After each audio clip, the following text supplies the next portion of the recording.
अल्लाह अकबर, अल्लाह अकबर। माशाल्लाह, मुबारक हो बेटा।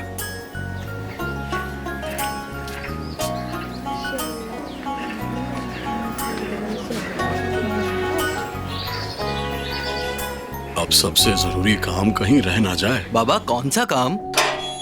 बाबा हाँ हाँ बेटा, आने दो। अस्सलाम वालेकुम। अस्सलाम वालेकुम। ये तो पहले भी पी चुके थे। बेटा, ये पोलियो के 2 कतरे एक बार नहीं, हर बार लाजमी है। 5 साल की उम्र तक के हर बच्चे को, खास तौर पे नन्ही सी जान को। हाँ बिल्कुल, बचपन में हमें भी ऐसे कतरे पिलाए थे। पोलियो वैक्सीन हमारे बच्चों को मजबूत बनाकर पोलियो से बचाती है। तो पोलियो वर्कर्स के लिए हर बार दरवाजा खोलें और पैदाइश के वक्त हर बच्चे को पोलियो के 2 कतरे लाजमी पिलवाएं।